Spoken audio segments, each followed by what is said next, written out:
Hello, hi Sunita. Hello, good morning. How are you? Good morning. Good morning. Yeah. Yep, another warm day in Pune. Yeah.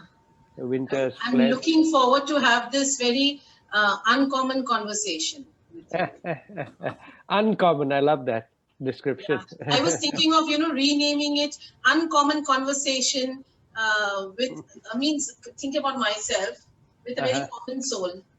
Well, we're all very common. Don't worry. There's no difference. We write, you read, and you teach, right? So that's the difference. Which school are you with now? Now I am associated with D.Y. Patil International in Mumbai. Okay. And, That's the one near the airport. no, I'm in Navi Mumbai, Nehru. There are two over here. One is Worldly, one is so the D.Y. Patil Stadium. Yeah, I know exactly. I know. Yeah, same campus. Okay, how's that school? They have very good campuses, I hear, right? Yeah, fantastic. It's very good. So we have IB and Cambridge and A level. IB, Cambridge, and A level. Yeah. Whatever happened to ICSE? No, they have not taken ICSE. Okay. This particular school has not taken ICSE. And you teach with standards? So I teach 11 and 12. I am the subject head English department over there. And also the career counselor and teacher trainer. Oh, they got a lot of response. That's nice. That's nice. Yeah, so people like us have forgotten our grammar, for example. Yeah. I often get my grammar wrong, and then I'm corrected by my editors. Yeah, so I still follow the Wren and Martin, though, and I have a lot of interactions with current teachers who follow the American, the way the American spelling, and even the computer supports it. And then I go on recorrecting. No, we follow the British spelling. Right. Gosh, I haven't heard of Wren and Martin for years. Oh, I treasure it a lot. My Wren and Martin remains my Wren and Martin till today. How wonderful.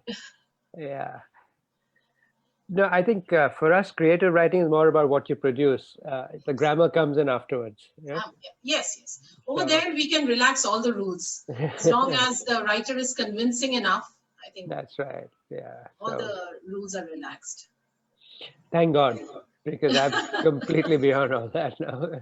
No, not like that. I mean, we are not very.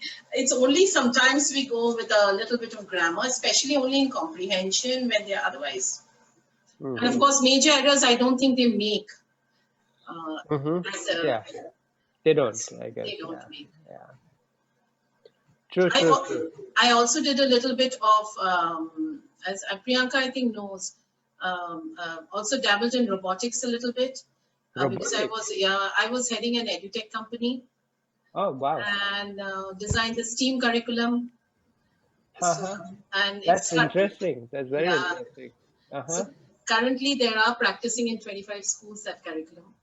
Oh, how wonderful. When you say robotics in the sense that you are dealing with a robot which kind of... so these are educational robots. So they can answer questions.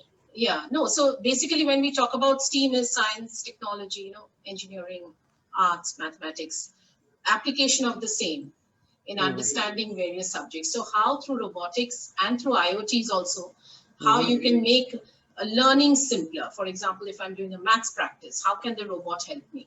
Correct. So the application. So that was a curriculum. Sounds so interesting, actually. It really sounds interesting. Yeah, so I started pursuing a course in artificial intelligence from Helsinki. So it's still on. Because I thought I'd better know something if I have to design something. Yeah. No, it's good that you're perpetuating learning. That's an important thing. It's very important. Particularly as a teacher. Things are changing so much, Yes. So, good. So I think... are we ready? Yeah, yes, sir. We are starting. I would request Sneha to give the opening address.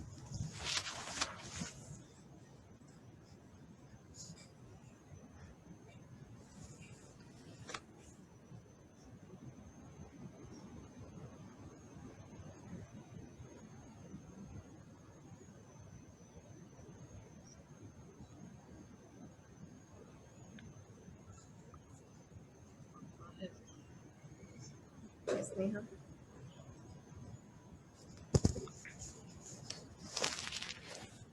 So, good morning, one and all.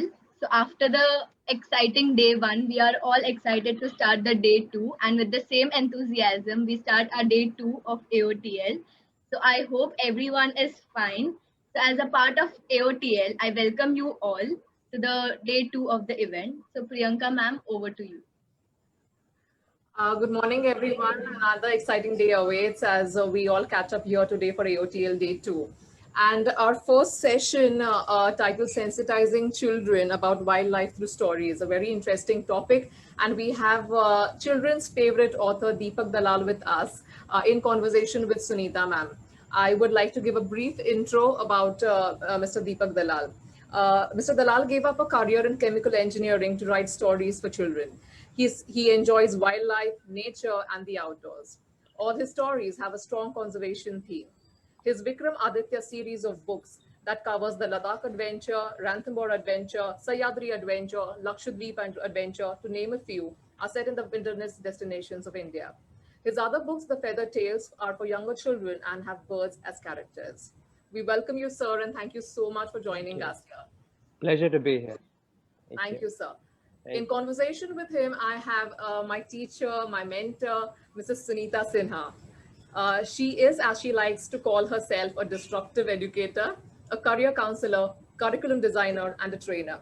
She aims to create a class with a difference. She's been instrumental in the implementation of project-based pedagogy, STEAM and STEM projects for empowering the essence of education. Along with this, she is a passionate writer, with the key areas being life skills, mythology, modernism, symbolism, and spirituality. Her pursuit is to follow knowledge like a sinking star, the odyssey that never fails to fascinate. The destination hardly matters. Well said, ma'am, and we look forward to having your views on the topic as well. So over to you, ma'am. Thank you so much, Priyanka. Good morning to all the beautiful souls over here.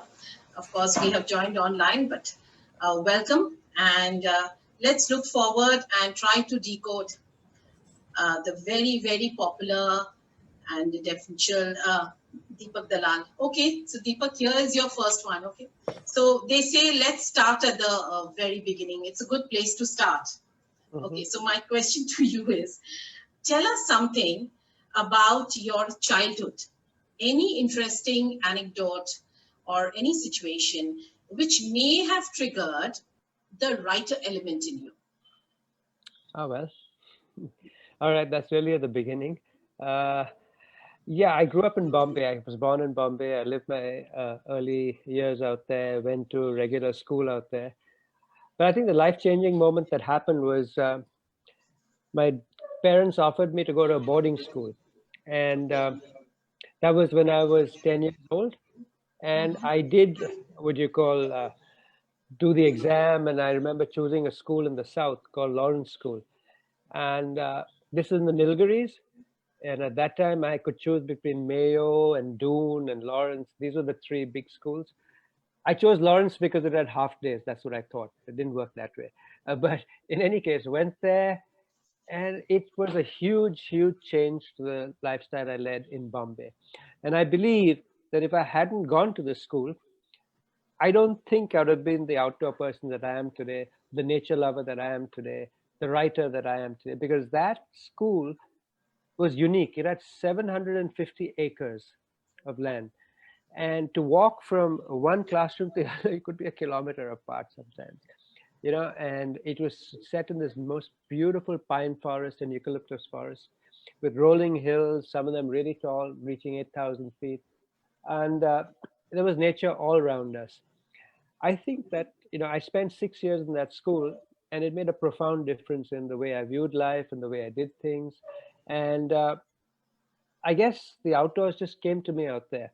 And I was never the Bombay wala after that, which I was before I went there. So yes, that was, in a sense, those 6 years really put me out into the outdoors, into traveling, into wildlife, into nature. So that, I think, was a profound moment, going to a boarding school and leaving Bombay. Wow, I mean, they say that school is a major influencer in a child's life. I think you are a brilliant example of that. I mean, because you changed school and those open acres, they brought out such a beautiful element in you. Okay, so from there, we move on to the next one. from handling catalysts in a laboratory to becoming a catalyst in the world of juvenile fiction. You're quite an inspiration. So how and why did this happen? Well, I hope the word catalyst is right, because that's what I aim to do through my stories, use them as a catalyst. That's a very well chosen word. As a catalyst to get kids involved into wildlife, involved into reading, involved into traveling. So I'm hoping that happens. And yeah, so it just happened. And sorry, can you just repeat the first part of the question again? Yeah, so the question, the first part is, in the transformation process, how did it happen? And of course, why? Okay, so I was a chemical engineer, and you know, I guess this is for all kids, if any kids who are listening, in the sense that when you choose a career, do give some thought to it. Don't just choose because your dad tells you, or your mom tells you, or because everybody else is doing this. And I chose to be a chemical engineer because we have a family industry which has to do with engineering, and everybody in my family is an engineer. My uncle, my dad, my cousins, everybody was a chemical engineer, and I became a chemical engineer without thinking. The only thing is, when I was in the US, when I was studying, I remember instead of picking up engineering journals, I used to pick up wildlife journals. And it should have struck me then that this is where I really wanted to go, into travel and wildlife. And I stuck it out as an engineer, which was a big mistake. And I think I lost 10 years of my writing life working as an engineer.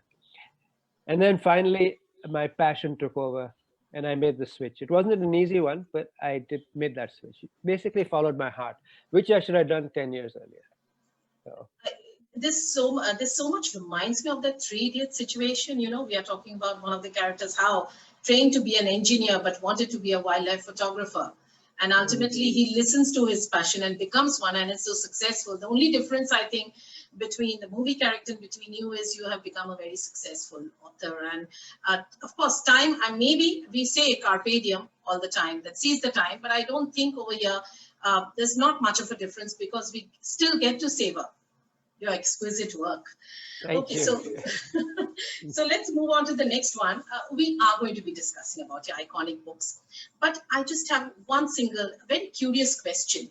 When I was looking at the series names and the names of your heroes, Vikram and Aditya, so any specific reason for harnessing the magic of Maharaja Vikramaditya in our Desi, if you call Hardy Boys, or Vikram and Aditya?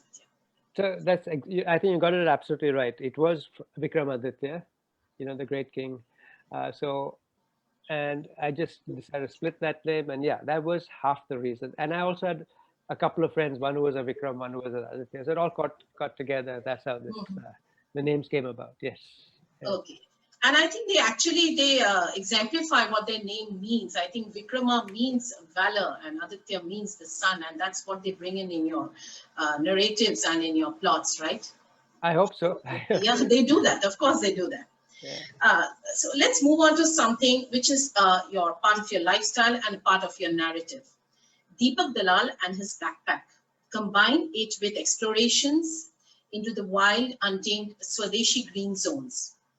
Please share with us how much of the reality bite is there in the Ranthambore adventures. I've taken one of the most popular choices. Yeah, Ranthambore is the most popular book. You got it right. So it was quite a challenge actually trying to write that book, because, of course, I went to Ranthambore. I met people from the World Wildlife Fund. I met Valmik Thapar. I met Fateh Singh Rathore. These are the big names of tiger conservation in India. And I went to Ranthambore, and to my dismay, when I arrived there and I told the chief forest officer, the CFO, that, look, I want to write a book on tigers, and can I enter the forest? He said, sure, these are the timings. They are standard timings which you can go, and you're going to sit in a jeep and go. And I looked at him in utter disappointment. I said, sir, I don't want to sit in a jeep, because I can't understand the forest. I cannot sample it. I cannot, experience it. Sitting in a jeep with all the noise, tuck, tuck, tuck, tuck, and the smell of diesel. I said, sir, I need to walk. And he said, no, that's against the rules. And I just looked at him and I said, "Sir, I've come all this way to write a book." Then he took pity on me and he said, "Look, if you walk," he kind of indicated he'd look the other way as long as I didn't get caught. And so I got local guides and I walked around and we walked through the forest, sat and observed the dawn and the sunset and just sat in corners and watched bird life as tigers would walk past. It was quite an experience. I really, to write about the forest, you got to be part of the forest. You cannot be sitting in a jeep. You cannot be moving with other humans. You got to really experience it for what it is, the beauty, the quiet, the calm. And yeah, so that was part of it. I was lucky enough to get a forest officer who allowed this. In fact, there's a forest officer in the book called Dr. Reddy. I mean, Mr. Reddy.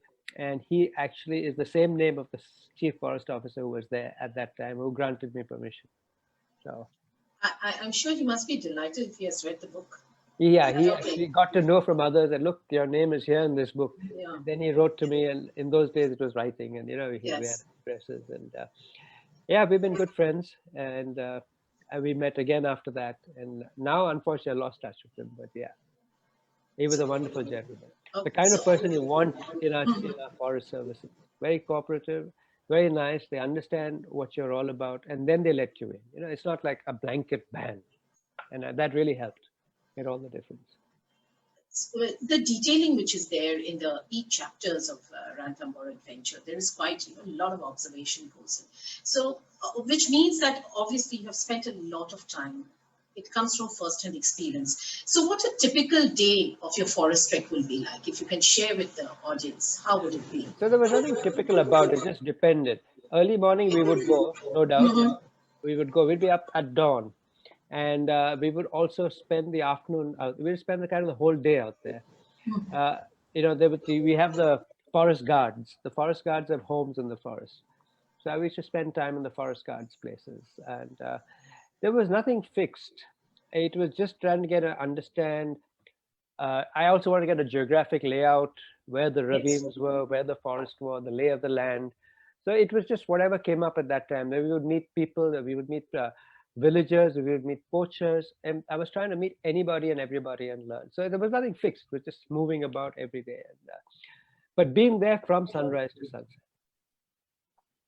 I'm going to come to your detailing and your research later on, but I'm now going to move on to another one because again, talking about exploration. So continuing on the thread of exploration, Lakshadweep Islands, another very popular, celebrates the magic. When I was looking at it, magic of all the possible S's. You have got surfing there, you've got sharks there, you've got scuba diving, and of course the main conflict, the sabotage, and the sun and the sand and the stars, and the sun and the sand, of course. So, what are the two most unforgettable incidents that happened during your journey, which you cherish till today? Well, I had no idea what Coral Islands were when I went there. It was the discovery of those islands and the beautiful underwater world out there.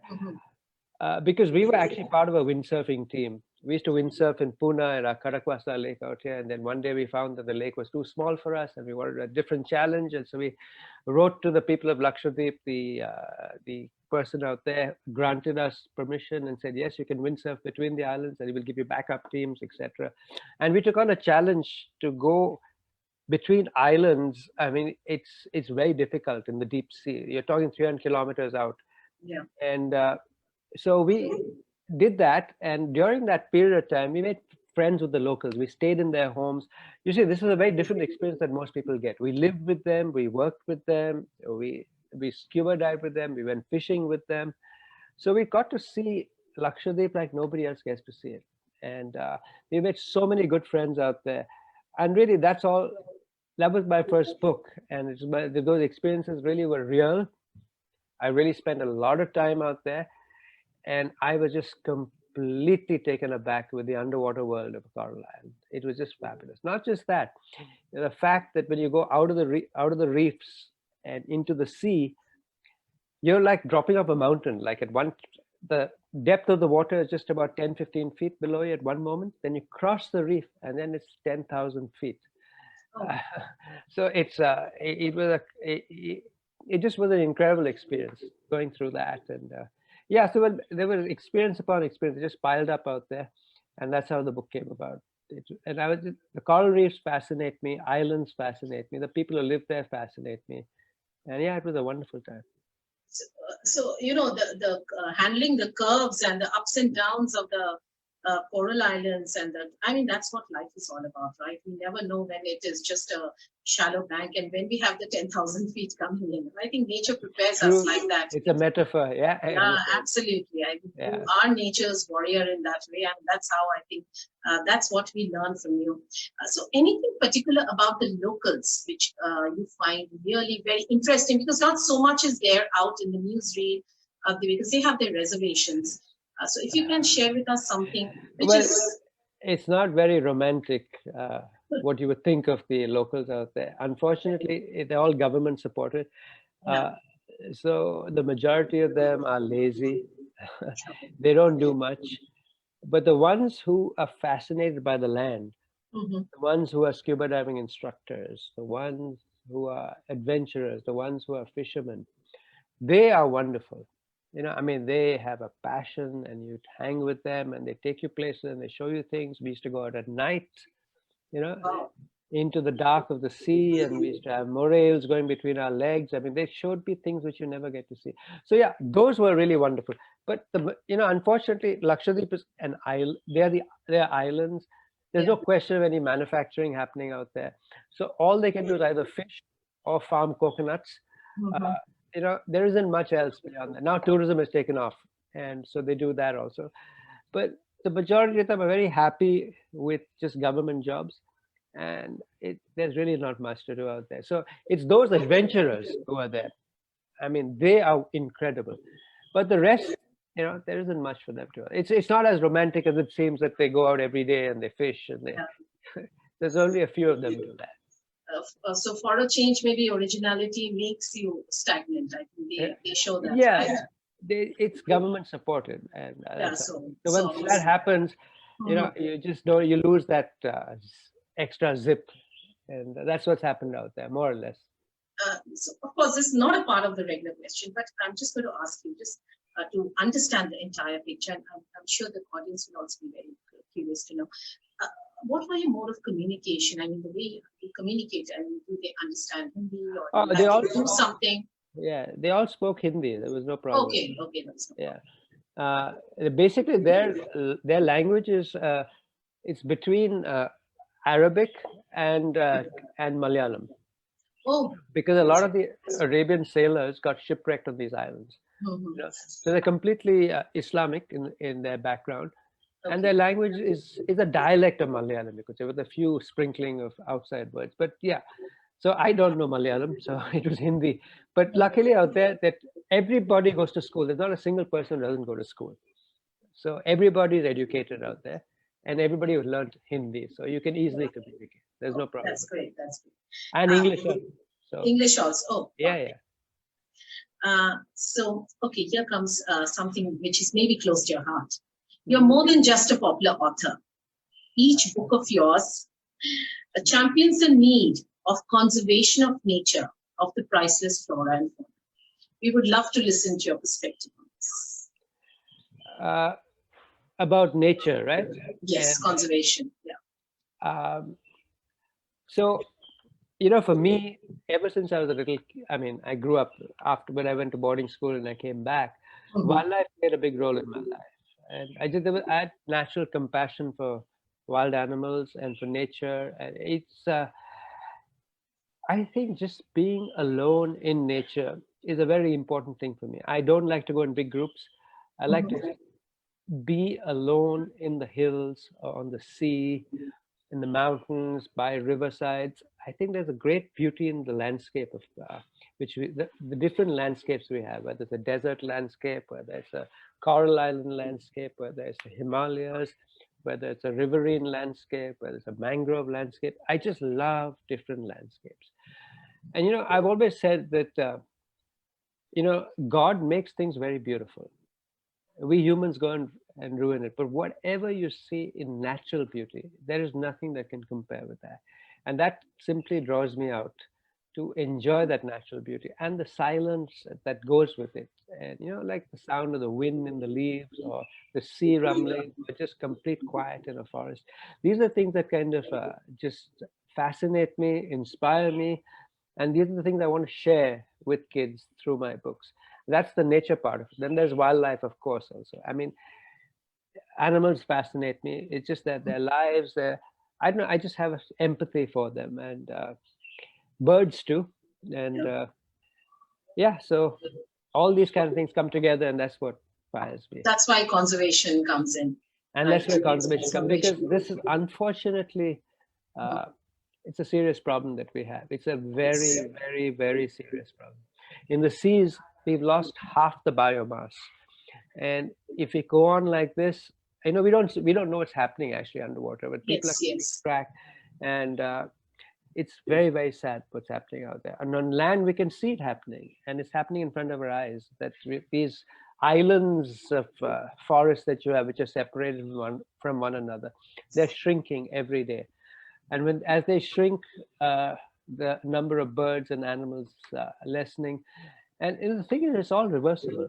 It's not that we've reached a stage where everything's disappearing. Yes, we're going to lose a few species here and there. But if today's children step up, unlike our generation, which has kind of allowed everything to just, go, and to crumble as we move along, we've destroyed forests, we've done all kinds. I don't want to get into that, but the point is, today's kids come with a fresh slate, and that's what I try and do with my books, is try and connect them with nature. And that's really the most important task which I think I have to do. And that hopefully that when they grow up, if you sensitize them now, yes, they'll do something different when it comes to this, because you can reverse what's happening. We can have forests which are teeming with animals. We can expand our forests. We can give them more space, and life will be good. And I'm very hopeful it'll happen. Yes, definitely. So, so what happens is, whenever any of the readers, including me, I have also read this, we read your book. So it is not only we have, number one, we have an adventure narrative. We have got a young protagonist who are always an inspiration. We have got beautiful settings over there, the way the forest, the landscapes, the way you have taken India's beauty and explored across your series, all the series. And finally, we have a conservation message coming at the end through the entire story. I think so. It is a lot of things, when we talk about decoding you have to decode a lot. And we realize when we try to decode what your narrative is, that's a moment of epiphany for all of us, because then we realize you make us aware. You're educating us by beautifully telling us stories. Thank you so much. In today's world, when, of course, the pandemic is something very recent, when we are always into this or that, so much information everywhere is there. Your books are absolutely very blissful. They are soul candies. Thank you so much. That's very, very, very, very, very sweet of you. Thank you so much. I'm so glad that at least at some level it's working. If you have appreciated them, that's really lovely. Yes. Because at the end of the day, the message is connect with nature. Absolutely. Coming through. Now, what I'm going to ask you this question. Remember, I told you earlier that when we talk about the genre of child fiction, among the many elements of it, we require a very easy narrative and also very exquisite description, but simple, because it is very important to sustain the young reader's curiosity. And very commendable through the books, all the books, is a very keen eye for detail. So just share with us, how do you manage to do it? Is it that you have some sort of a journaling? Do you make notes? How does it go about bringing in all the splendor and the magnificence of nature into simple, easy language and giving it to our young adults? I don't know really, in the sense that I do spend, I don't sit in Pune and write my books. I do write them in Pune, no doubt, but I do the research on the spot, and I spend minimum of 1 month in the location. And I generally, with the way I do it is, it's not possible to get the details of a particular landscape in just say a month's time, because there's so much to see and so much to do. So what I do is I team up with local people, and also with people who are studying wildlife in these areas. Okay. Like, for example, for my book on the snow leopard, I teamed up with people who are studying the snow leopard out there. My book on Lakshadweep was a lot to do with local people and the information I got from there.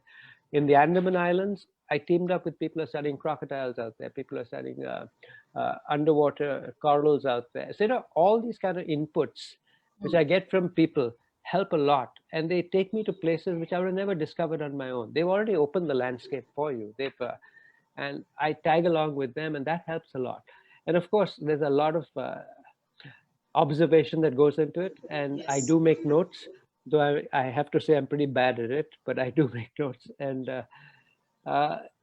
yeah, so that's how it is. It's just an overall experience, taking in mental photographs of the whole place nowadays. And also now you carry your camera everywhere, and so that helps a lot also.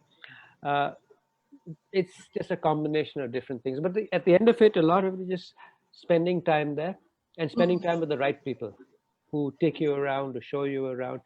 I tell you, they make a lot of difference. They bring in so much the story, because their experiences are wonderful, and they share them with me, and that helps a lot. I think that's what ground reality is. No, when we talk about going back to the roots and getting connected. That's the only way, you have to get to ground reality. Otherwise, the story is, it's like you've just gone there and you've written something, you've imported. You have to be part of it, but it has to come seamlessly through.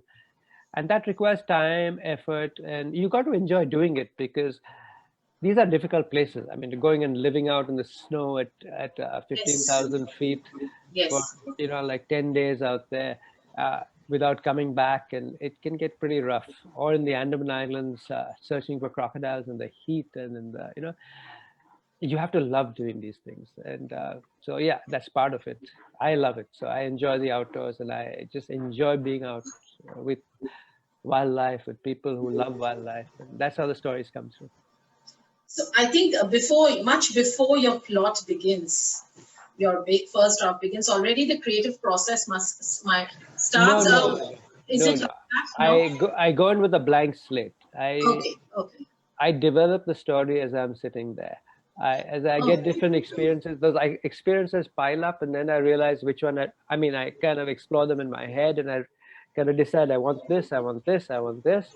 And then I try and weave a story which brings in all those experiences. So yeah, I go in with a blank slate. You can't go in with, I want to write this, without actually having been there. Saying that I want the story to do this, you can't. You go there and find out what the story can do. And that's how. Okay, so you just go there like a traveler, trekking, and then, as I think inspired over there, and then. But I do make contacts before I go. I make sure that the local people, the wildlifers who are there, I contact them. I kind of make sure that they give me their time. I go in. So all that is required. But the story is not formed in my head. There's nothing. There's absolutely nothing. It happens later on. So when we talk about the commonality in your Vikramaditya series, I'm going to come to your Feather Tales later. The point is that you have traveled the length and breadth of our country, right? And you have gone there. We have Ladakh, and we have Lakshadweep, we have Ranthambore. It's all there. We have the Sayatri here. And you have gone there, and you have brought to us, not international, but very national and very familiar, but most of us are not explored. I don't think how many of us actually go there and explore the way you go. So is there a reason why you choose only these specific zones to explore? Is there any sort of reason, or just it happens? No. In the case of, I generally read a lot, right? In the sense that when I was a kid, I used to read lots of National Geographics, and pictures of snow leopards, pictures of the Himalayas. They fascinated me. Places fascinate me. The Andaman Islands, the fact that you have a Stone Age tribe living out there, the Jarawa, their interaction with us. I mean, it was something that fascinated me.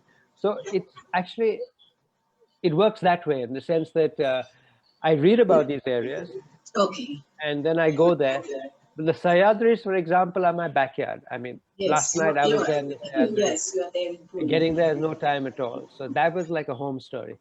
But for the others, it was through reading, fascination. I wanted to go there, and that's how I said. There are a lot of places I've been to which I went with the intention of setting a story, but it never happened because I didn't get the right information. I just didn't get enough of it. So I've been to many places that I've not set stories also. Okay. There have been many failures on this. Like I wanted to write Ranthambore was on tigers. Yes. What's happening? I want to write a similar book on elephants. Mm-hmm. Several times in the forests of South India, but I don't have a story. So maybe one day it'll come, but it's not like everything has worked. Sometimes it works, sometimes it doesn't work. So I think that's what the creativity is all about. It just happens, it either happens or it doesn't happen. We just have to wait for that right moment, you know. True, it might. I'll go back again, and maybe I'll get a story. Yeah. So that's the way it is. Yes. So please tell us something before we open up for the audience. Please tell us something about your series that got the avian touch, the feather tail series. So the feather tail series basically. I just realized, even as a kid, even when I was studying in boarding school, I rarely paid attention to birds. And the only birds I knew, what we see in cities were like pigeons, sparrows, and, your kites and stuff like that, miners. But when you travel and you see the different birds of India, they're just incredible. We have 1,200 species of birds, So we got hornbills, we got storks, we got pelicans, we have... we have orioles, we have ibises. I mean, it can go on forever, but they're incredible birds, but nobody knows about them. So somewhere along the way, I thought that if I make stories where birds are characters, and there'll be fabulous illustrations accompanying these stories, then I thought there's a possibility that kids will, through this, get fascinated by birds. And, hopefully pay more attention to them, and then from there maybe progress to being bird watchers. I think it's right there, it's in front of our eyes, and but we just don't pay attention. We say, oh, what a beautiful bird, but we don't try and see what it is, where it came from, or this, and bird migration has always fascinated me, the kind of adventure in migration which you have traveling across the length of the planet. So I thought there were great stories out there, and so, yeah, the idea being finally to connect kids with birds. That was the whole, that's the crux of it. And there's 4 books which have come out till now, all beautifully illustrated. Penguin has been really sweet to do fully 4-color books, and they don't do it for anybody, and they did it for this series. And I've been pretty lucky on that front. And there are lots of stories sitting in my head. They will come out eventually. Yes, definitely. And we are looking forward to more such beautiful, our Indian birds coming.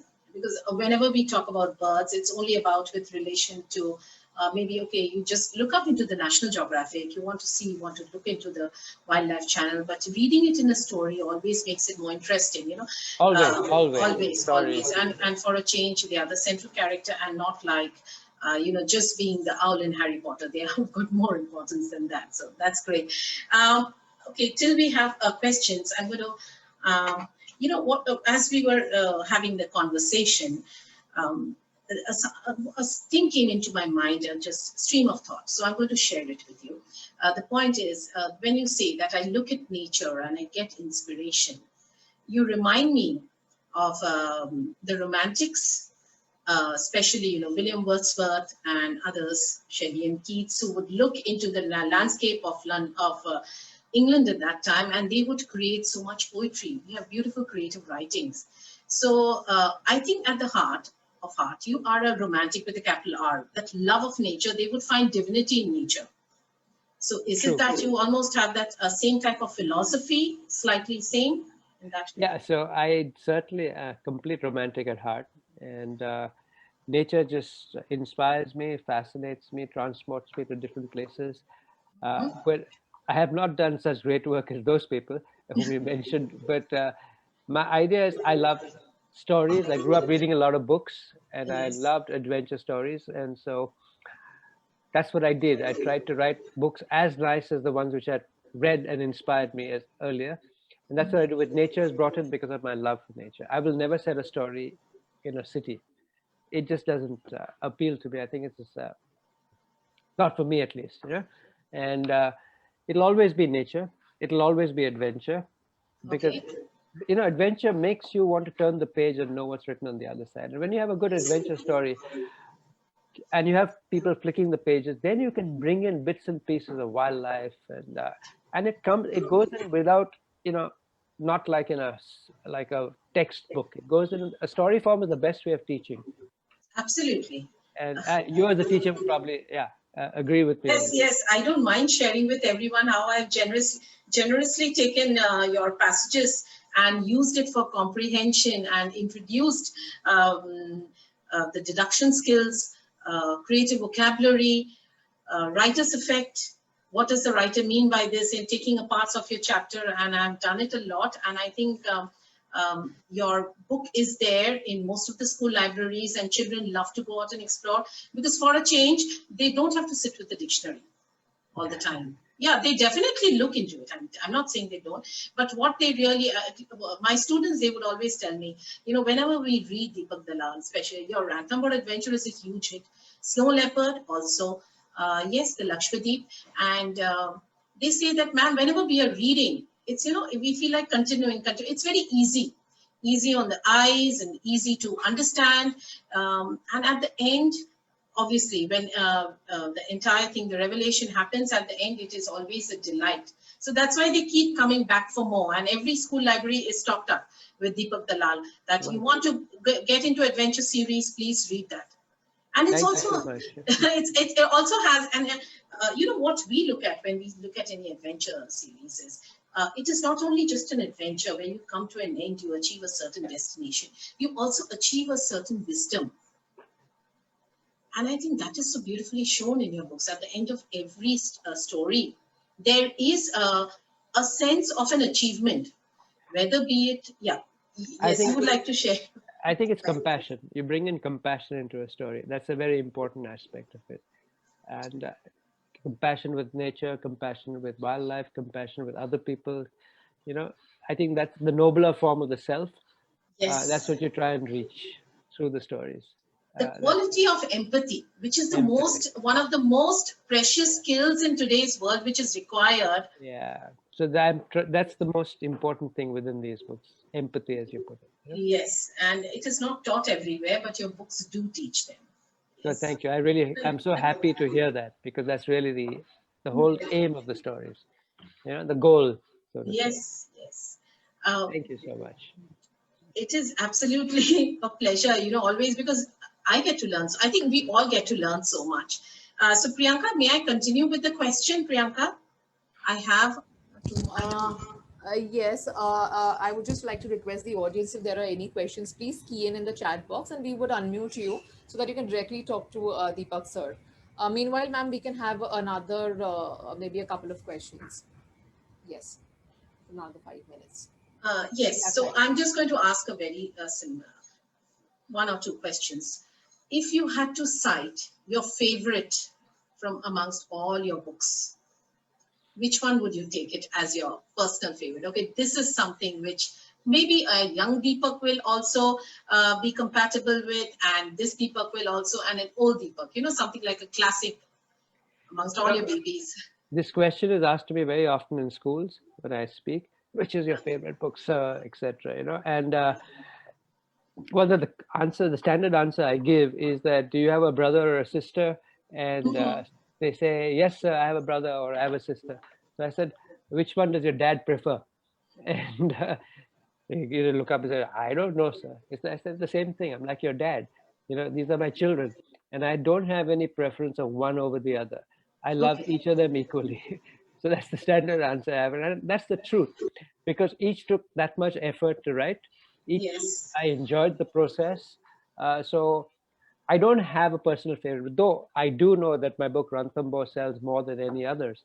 And the Snow Leopard book, as you put it. And these are the two kind of stars. but the Ladakh book or the Andaman books, I love them equally. So it's there is no that this I love this one or better. It's they're all my kids, and I love them equally. And at this moment, I'm Yeah. rewriting most of them because they're being republished under Penguin, and so I'm enjoying that entire process. It's like just rediscovering the stories, and I'm going through that process now. So every time you write a story, it's almost like, is it like a cathartic process for you? I don't know whether cathartic or not, but it's hard work. It's very, very, very, very hard work. And at that time when you're writing, you don't even know whether you have a good story on hand. You are putting in all this effort with the possibility that you might throw the whole thing in the dustbin. So it takes a lot of effort to keep going. And it's with all stories, it is the more time you put, the more effort you put in, the story builds. But while you're doing that, it can be pretty it can leave you really feeling down because you don't know, is it going to happen, is it not going to happen? So it's really hard work with no end in sight, no possibility of success. You have no idea because you're fighting yourself to produce something which you believe would be really nice. And so it's a hard process, right? It is something which it's easy to write ordinary books. It's difficult to write books which you feel that you achieved something through. And I have abandoned many books which I've written because I feel that I'm not producing something of quality. And so you have to really work hard to produce that quality. So that's what it's a hard process. Right? It's a hard process. There may be many aspiring writers among us, and whoever wants to write. Do you experience that conventional writer's block? Do you have it? Sometimes do you get it that, okay, I don't feel, I think do you experience it? I think we all experience it, and it's a pretty terrible thing. The real key to this is that if you want to overcome the writer's block, is that just don't give up. People say take a holiday and come back. I disagree with all that. I just sit and I wait to overcome it, and it can take a long time. It can take forever, and you can. A whole day will go and you scribble the paragraph and then you scratch it out. Another day will go, a week will pass. But I think the longer you put, you are building a platform of thought. Yes. As that platform of thought gets wider, deeper, and then you start moving. And once you get going, and then the momentum picks up, and then you're really flying. But yeah, it can take a long time. But I just think with writer's block, there's only one way: you keep at it. You just sit down there and don't let go. That's the way it works with me. Spend more time. It's okay just if the day goes waste, but don't. That's the way it is. It's a terrible thing, but yeah. Yeah. So in case of a writer's block, it is just like that. You sit for some time, you ruminate, and again you write, and then you discard. But it's happy that at least some movement has been made. Okay, with those remnants, actually you come back to the same spot, but the movement you made, actually you're creating a platform of thought, and that is happening in the background. And if you let that go by taking a break, then you're starting back from from the start again. So you have to stay there and build that platform. At least that's the way it works with me. If I leave it after building half a platform, I'm going to start again at the beginning. Okay. Platform of thought for me is a very important thing. From there, I build. Absolutely. So. So I'm just going to ask you one more last question. What are your future plans? I think we're all very curious to know. Are you working on something? You plan to work on something? Whatever, if you can share with us. So right now, I think the next 6-8 months, I'll be just reproducing my old books to get them all into the Penguin series. Beyond that, the Feathertail series will go on. That I've written 4. I think there's going to be minimum 25 titles in that. And the Vikramaditya series, there would be a book here and there coming up, but I won't be pursuing them too much, simply because I'm getting a little older now. And researching these stories take longer because I don't do it all at one time. I do it in bits and pieces. So they will come about, but they'll come about slower. So we will have a slightly older Vikramaditya coming back, or they are going to remain. Yeah, that's the whole thing. You're very perceptive on that front, in the sense that yes, the story which is currently in my head, it's for an older Vikramananda. Yeah, and maybe they go back to visiting Ranthambore and bring up something else. No, It's just an afterthought. It just came because it's always. Well, the truth is, the thought that's going on is they're teachers like you. Oh. And it's more about the kids. Okay. And their That's adventures fantastic. with the boys guiding them, and but the point is, it's more about the Fantastic. kids they're teaching. So. I think we are going to be looking at that. Of course, I'm going to be looking at it very hungrily, waiting for it whenever it comes. Yeah, I hope it will come soon. Yeah, definitely. Okay. Yeah, so we have, I think, Priyanka. Yeah. Yes. Well, thank you. Thank you so much, sir. Thank you. I think it was fantastic. Yeah, thanks, Sunita. That was really nice interaction. Thank you so much.